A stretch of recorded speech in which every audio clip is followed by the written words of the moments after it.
It is my privilege to welcome you to Washington and to formally convene our fourth Nuclear Security Summit.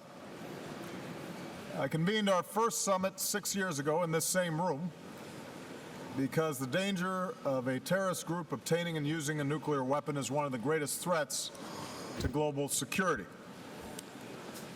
Our nations committed ourselves to action, concrete, tangible steps to secure the world's vulnerable nuclear materials.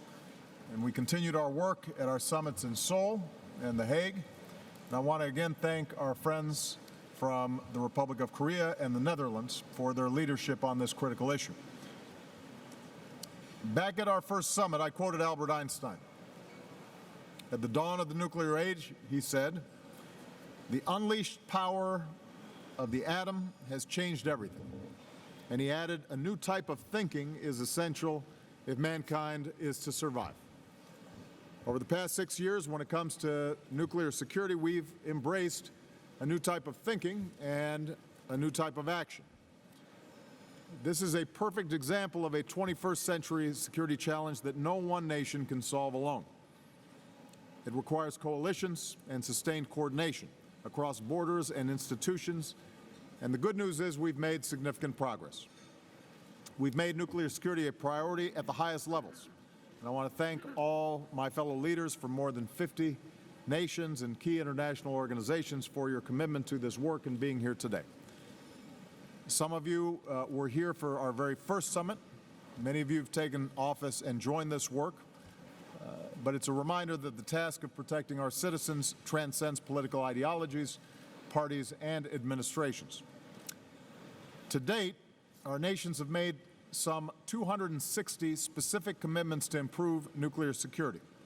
And so far, 3/4 of these steps have been implemented. More than a dozen nations have removed all their highly enriched uranium and plutonium. Countries have removed or disposed of several tons of this deadly material. Nations have improved their nuclear security, including stronger regulations and more physical security of nuclear facilities, and more nations are cooperating to prevent nuclear smuggling. Leading up to this summit, nations have fulfilled additional commitments. Argentina, Switzerland, Uzbekistan all successfully eliminated all their highly enriched uranium from their countries.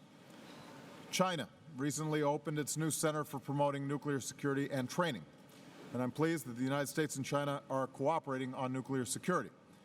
And Japan is working to complete the removal of more than half a ton of highly enriched uranium and plutonium, which is the largest project in history to remove nuclear material from a country. I'm also pleased to announce that in recent days, after many years of work, 102 nations have now ratified a key treaty, the Convention on the Physical Protection of Nuclear Material. As a result, we expect that the treaty will enter into force in the coming weeks, giving us more tools that we need to work together in the event of theft of nuclear material or an attack on a nuclear facility. Several of the nations here made the extra effort in recent weeks to complete this process in time for this summit, and I want to thank you very much for helping us get over the line. Once again, I'm making it clear that the United States will continue to do our part. Today, we're releasing a detailed description of the security measures our military takes to protect nuclear materials so that other nations can improve their security and transparency as well. For the first time in a decade, we're providing a public inventory of our stockpiles of highly enriched uranium, which could be used for nuclear weapons, and that inventory is one that we have reduced considerably. When it comes to our nuclear-powered ships and submarines, we're exploring ways to further reduce our holdings of highly enriched uranium. In short, everybody has been participating, and by working together, our nations have made it harder for terrorists to get their hands on nuclear material. We have measurably reduced the risk. But as we discussed at last night's dinner, the threat of nuclear terrorism persists and continues to evolve. Fortunately, because of our coordinated efforts, no terrorist group has succeeded thus far in obtaining a nuclear weapon or a dirty bomb made of radioactive materials. But we know that al-Qaeda has long sought nuclear materials. Individuals involved in the attacks in Paris and Brussels videotaped a senior manager who works at a Belgian nuclear facility. ISIL has already used chemical weapons, including mustard gas, in Syria and Iraq.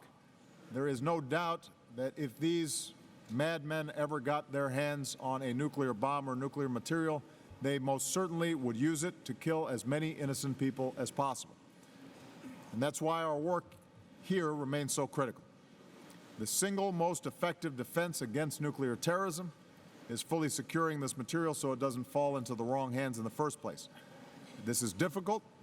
At hundreds of military and civilian facilities around the world, there's still roughly 2,000 tons of nuclear materials, and not all of this is properly secured.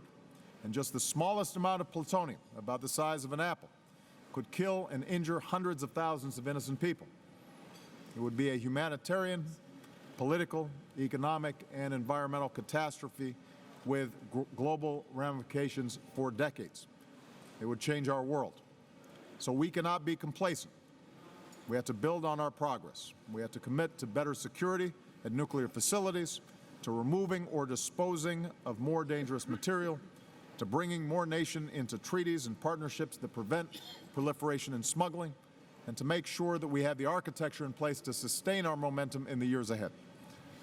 And with so many members of the global coalition against ISIL here today, this will also be an opportunity to make sure that we're doing everything in our power to keep a terrorist group like ISIL from ever getting its hands not just on a nuclear weapon, but any weapon of mass destruction. So I'm very appreciative of the excellent work that's been done and the excellent conversation we had last night.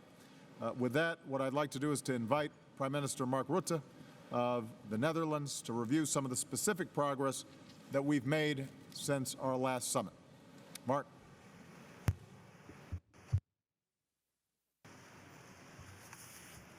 Mr. President, dear Barack, esteemed colleagues and ladies and gentlemen, Barack, your initiative in 2010 to convene the first nuclear summit has bolstered our defenses against the nightmare of a nuclear attack.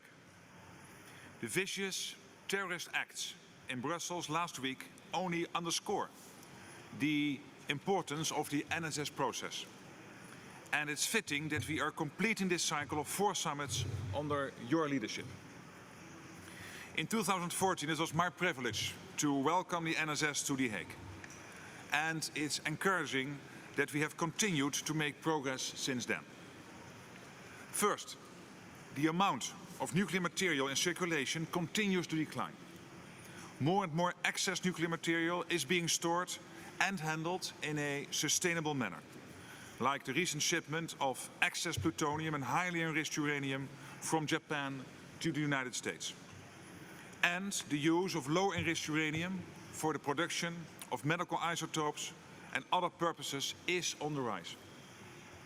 Second, the material that is out there is being made more secure as more countries turn the IAEA's recommendations into national legislation. Since the The Hague Summit, 37 have committed to doing so, most recently Jordan and China. And indeed, third, international cooperation and commitment continue to grow, and the imminent entry into force of the amended convention on the physical protection of nuclear material is a great achievement. And this important milestone reinforces our efforts at this summit today. I'm also delighted that earlier summits have provided a legacy into other respects. Firstly, the scenario-based policy discussion we introduced in The Hague was valuable experience. Today we are using this tool again, and I look forward to an informal, concrete, interactive discussion, and I have no doubt it will be just as successful as in The Hague. Secondly, there is the gift basket. It's great to see how initiatives launched by one or more countries can bring us closer to a breakthrough. In the past few months alone, new gift baskets have been added on complex issues like cybersecurity and insider threats. Let's keep up the momentum even after this final NSS. Dear colleagues, this summit is not the end of our quest to make the world safe from nuclear terrorism. the 5 organizations to which we pass the torch today can count on our continued support and commitment. Should the need arise, I know that everybody here will be ready to return to our roundtable. Thank you. Thank you very much, Mark, for the excellent summary. With that, I'd like to ask the press to depart the room, and we will begin this opening plenary session.